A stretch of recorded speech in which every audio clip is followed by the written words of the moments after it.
그래, 네가 천국의 삶을 살고 구원의 삶을 살고 기쁨과 감사와 찬송의 삶을 사는데 네 살림살이는 그렇게 구질구질해? 그래, 그 잘난 예수가 네 몸의 병부터 좀 고치시지 그래.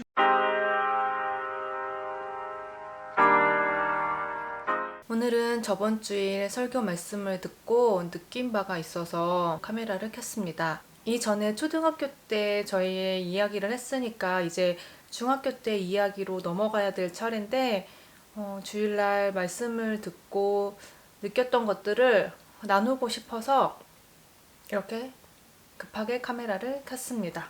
주일날 본문 말씀이 뭐였냐면 사도행전 4장 12절에서 21절 말씀이었어요. 그리고 제목은 다른 이름은 없습니다. There is no other name. 그리고 이 본문 말씀으로 어떤 설교를 하셨냐면 선한 사마리아인에 대한 이야기를 하셨어요. 교회 다니시는 분들은 선한 사마리아인에 대한 비유 말씀 다 아시죠? 근데 교회 안 다니는 분들이 계실 수도 있으니까 조금 간략하게 설명을 먼저 해드리면 이거는 이제 예수님께서 비유로 하신 말씀 중에 하나예요. 어떤 사람이 강도를 당해서 가진 물건을 다 빼앗기고 흠씬 두들겨 맞고 피를 흘리면서 쓰러져 있었어요. 그리고 그 주변을 지나가는 세 사람이 있었죠. 그 세 사람 중에 한 명은 제사장, 한 명은 레위인, 한 명은 사마리아인이었어요. 제사장이 무엇이냐면 그때 예수님이 계시던 당시 제사를 진행할 수 있는 권한을 가진 사람이죠. 제사를 진행할 수 있다는 거는 왕과 거의 동등한 권력을 가졌다고 보면 돼요. 그러니까 교황 같은 거라고 생각하시면 될 것 같아요. 그리고 레위인이 있었죠. 그 당시 이스라엘에는 12지파가 있었는데 12개로 민족을 나눠놨다고 생각하시면 좀 쉬우실 거예요. 그 중에 한 지파가 레위 민족이었어요. 레위 민족에 속한 사람이 레위인이었죠. 이 레위 민족은 제사장의 반열에 오를 수 있는 신분이었어요. 마지막으로 지나간 사마리아인은 혼혈이었어요. 그 당시 혼혈은 종교적, 문화적, 그리고 육체적으로 굉장히 멸시를 받던 그런 계급이라고 해야 되나? 그렇죠. 그 강도 맞고 피 흘리면서 쓰러져 있는 사람 주변으로 그렇게 제사장, 레위인, 사마리아인 그 세 명이 지나갔는데 처음에 지나간 제사장과 레위인은 그 피 흘리는 강도 맞은 사람을 보고 그냥 지나가죠. 도와주지 않고. 그리고 마지막으로 지나간 사마리아인이 그 강도 맞은 사람을 도와줘요. 얼마 없는 자기 돈으로 도움의 손길도 부르고 의사도 부르고 그렇게 그 사람을 도와주게 되죠. 여기까지 우리가 되게 많이 알고 있는 그런 내용이에요. 성경에 나오는 다 알고 계시죠. 교회 다니시는 분들은. 근데 이번에 목사님께서 그 본문 중에 이렇게 다른 포인트를 한번 찝어주셨어요. 뭐냐면 도와주지 않고 그냥 지나간 그 제사장과 레위인 있잖아요. 도와주지 않고 그냥 지나갔다고 그들의 신분이 바뀌지 않아요. 제사장이라는 권력과 레위인이라는 그 높은 신분이 변하지 않아요. 제사장이 평민이 되거나 레위인이 제사장이 될 수가 없는 계급인 베냐민 지파의 신분으로 바뀌지 않는다는 거죠. 그리고 마찬가지로 온 마음과 정성과 자신의 돈을 들여서 지극히 그 강도 맞은 사람을 보살펴주고 도와줬던 그 사마리아인의 신분도 바뀌지가 않는 거예요. 그렇게 선한 마음으로 선한 행동을 하고 도와줬지만 그 사마리아인은 여전히 멸시를 받는 인간의 부류죠. 조금도 변하지 않는다는 거예요. 여기까지 설교를 듣는데 굉장히 울컥하는 거예요. 그게 좋은 의미로 울컥, 마음에 감동이 되어서 울컥한 게 아니라 뭔가 좀 분해서 짜증이 나고 막 화가 나고 억울하고 아무튼 굉장히 부정적인 그런 감정들로 인해서 울컥하는 왜 그런지 짐작이 되시겠어요? 왜 그랬냐면 사실 설교를 듣기 전에 광고를 먼저 하시는데 이제 광고 들을 때부터 조금씩 이렇게 부정적인 감정들로 짜증이 올라오고 있었거든요. 근데 설교를 듣고 이 부분까지 들었는데 이제 약간 폭발할 것 같은 거죠. 왜 그랬냐면 이 설교를 듣기 전에 나왔던 광고 중에 하나가 이거였어요.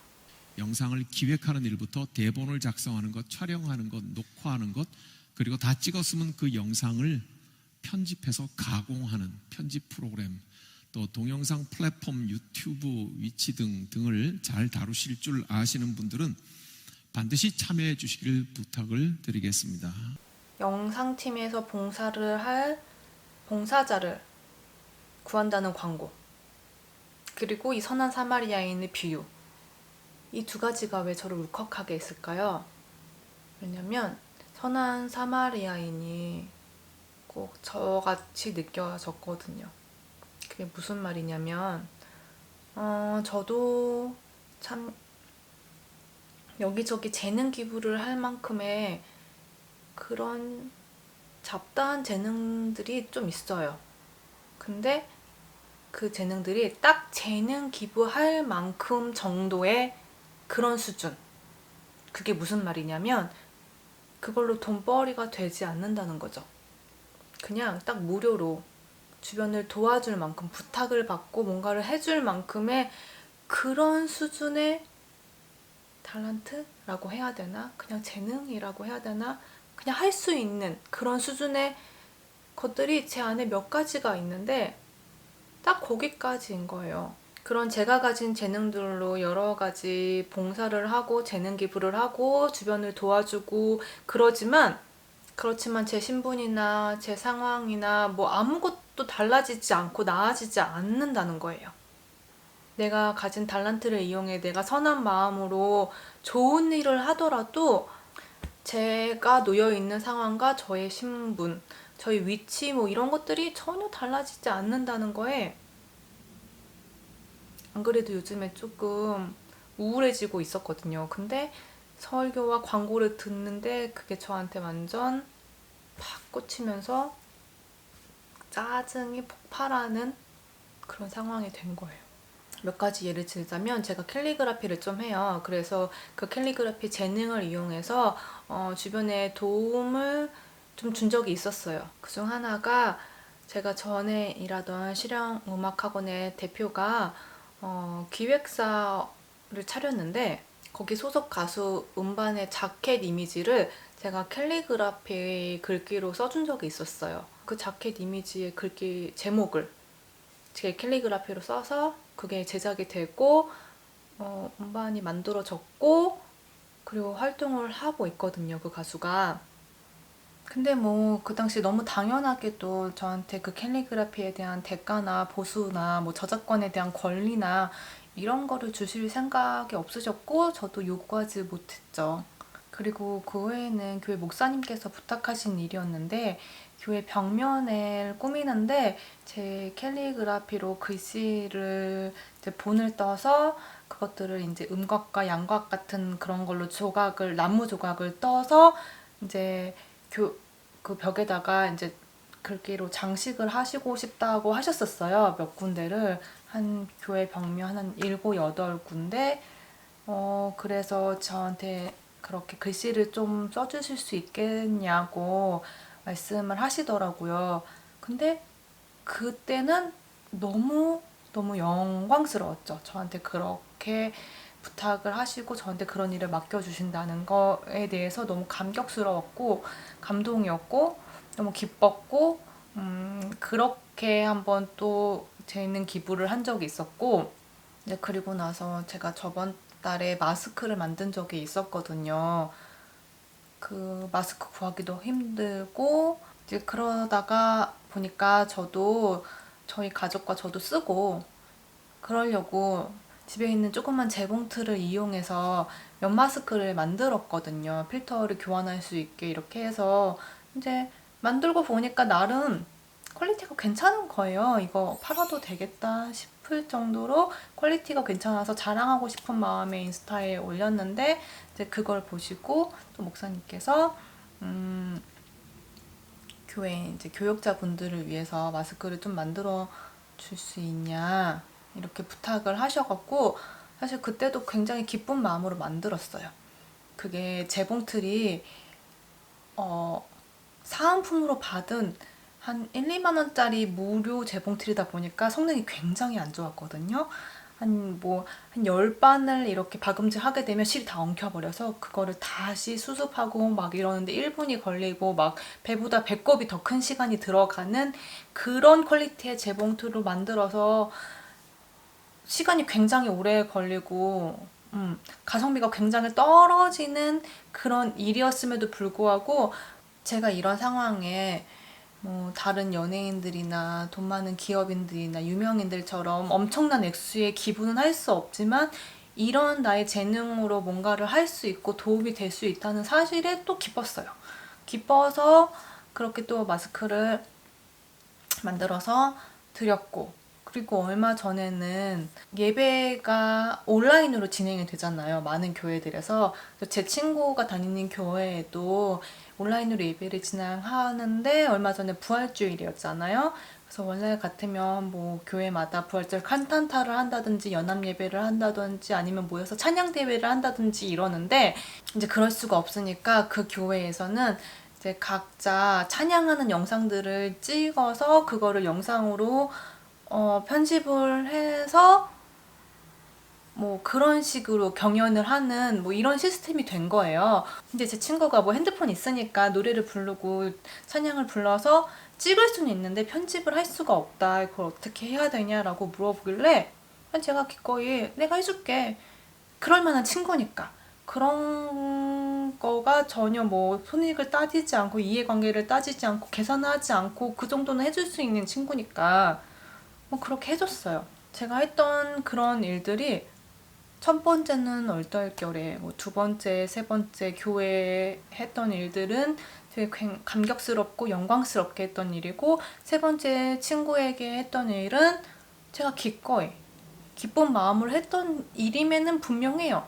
선한 마음으로 한 거고 베푸고자 한 마음으로 한 거고 제가 자원해서 한 일이고 기쁜 마음으로 한 거고 좋은 일에 내 재능이 쓰여졌으면 하는 마음으로 한 것도 맞는데, 그런데 제 상황은 달라지지 않는 거예요.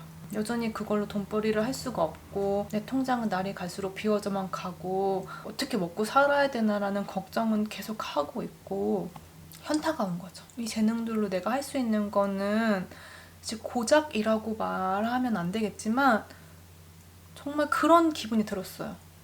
고작 이렇게 기부를 하는 거 외에는 할 수 있는 게 없는 건가?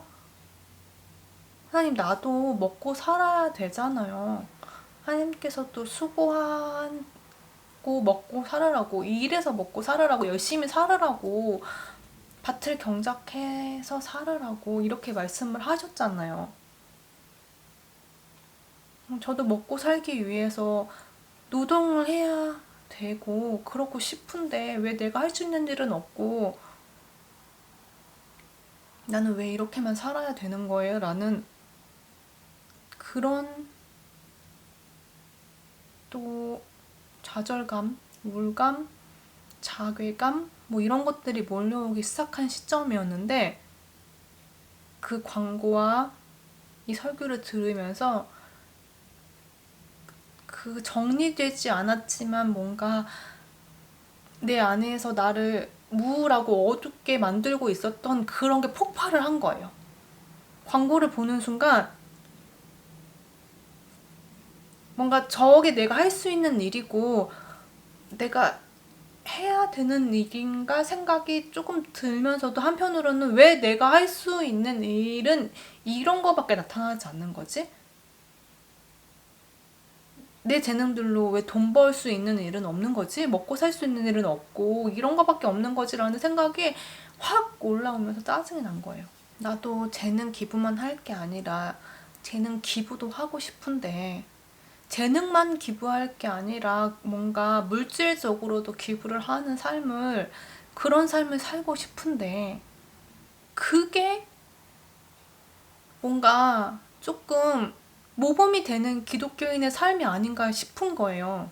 아, 내가 아무리 하나님 잘 믿고 하나님은 선하신 분이고 하나님께서 나에게 최고로 잘해주시고 계시고 나를 위한 좋은 계획을 놀라운 계획을 갖고 계시고 지금 나에게 해주시는 것이 하나님의 최선이고, 그러면 뭐해? 세상 사람들이 보기엔 나는 여전히 루저고 돈도 못 벌고 노처녀에다가 부모님과 얹혀 살면서 이렇게 빈곤하게 살고 있는 처지인데 세상 사람들이 나를 보고 왜 하나님을 믿으려고 하겠어요? 하나님, 날 뭘 보고 하나님을 믿으려고 하겠어요? 난 하나님 안 믿어도 성공했고 돈도 잘 벌고 사람들한테 인정도 받고 높은 권위를 가지고 있고 잘 살고 있는데 내가 왜 하나님을 믿어야 돼? 하나님을 믿어도 맨지처럼 저렇게 빈곤하고 찌질하고 맨날 가난하게 살고 근데 내가 왜 하나님을 믿어야 되지? 이런 생각을 할 것 같은 거예요. 그렇잖아요. 그렇게 생각할 수 있잖아요. 내가 나의 어떤 점으로 하나님을 전할 수 있겠어요. 이렇게 뭐 내세울 거 하나 없는 상황인데 내가 가진 재능들이라고는 뭐 어디 내놓을 데도 없고 다른 사람들에 비하면은 너무 보잘것없어서 그냥 주변 사람들을 도와줄 수 있는 그런 정도의 재능들 뿐인데 누가 나를 보고 하나님 믿으면 저렇게 사는구나 잘 사는구나 라고 느끼면 하나님을 믿겠어요? 라는 생각이 막 드는 거예요. 강도 맞은 사람을 도와주지 않고 지나간 제사장 레위인. 그들은 착한 일을 하지 않았죠. 옳은 일을 하지 않았고 도움 필요한 사람을 도와주지 않고 그냥 지나쳤어도 그들은 여전히 제사장이고 레위인이었죠. 그들의 신분도 변함이 없었죠. 사마리아인도 마찬가지고 그리고 나도 마찬가지고 저한테는 그런 현실적인 결핍이 있죠. 부유하지 못하다는 것. 떳떳하게 돈을 벌고 일할 수 있는 그런 직업과 능력이 없다는 것. 그로 인해서 자꾸 위축되고 남들과 비교하면서 열등감을 느끼고 그러한 저에게 결핍이 있죠. 근데 목사님께서 말씀하시더라고요. 이런 현실적인 결핍이 오래되고 지속이 되면 그게 결국 영혼의 결핍으로 이어진다. 근데 지금 제가 약간 그런 경계에 와 있는 것 같아요. 위태위태하게. 이게 한동안 제가 그 경계에 있지 않고 완전 그 밑에 있었거든요. 완전 어둡고 낮고 우울하고 그래서 많이 올라왔었는데 다시 지금 그 경계에 아슬아슬하게 걸쳐있는 기분이 든 거예요. 괜히 우울해지고 짜증이 나고 근데 상황은 이래서 네 날씨 좋은 날에 집안에만 갇혀 있어야 되니까 그 스트레스까지 포함이 돼서 막 울컥울컥대고 눈물이 나올 것 같고 짜증이 나고 저의 이런 현실적인 그런 결핍들이 영혼의 결핍으로 이어질 수 있는 굉장히 지금 위험한 단계구나. 머릿속은 알고 있었죠. 내가 감사해야 되고 하나님께서 나에게 잘해주시고 계시고 아까도 말씀드렸다시피 그거 알지만 하나님 그거 아는 게 뭐가 중요해요. 지금 내 상황이 이렇게 찌질한데 이런 나의 그런 상황으로 어디 나가서 주변 사람들한테 세상 사람들한테 나를 보고 하나님을 믿으세요라고 할 수 있겠어요. 근데 순서가 그게 아닌 걸 또 깨달은 거죠. 이런 나의 영혼의 결핍들이 감사의 기쁨을 구원의 기쁨을 말하지 못하게 가로막고 있구나.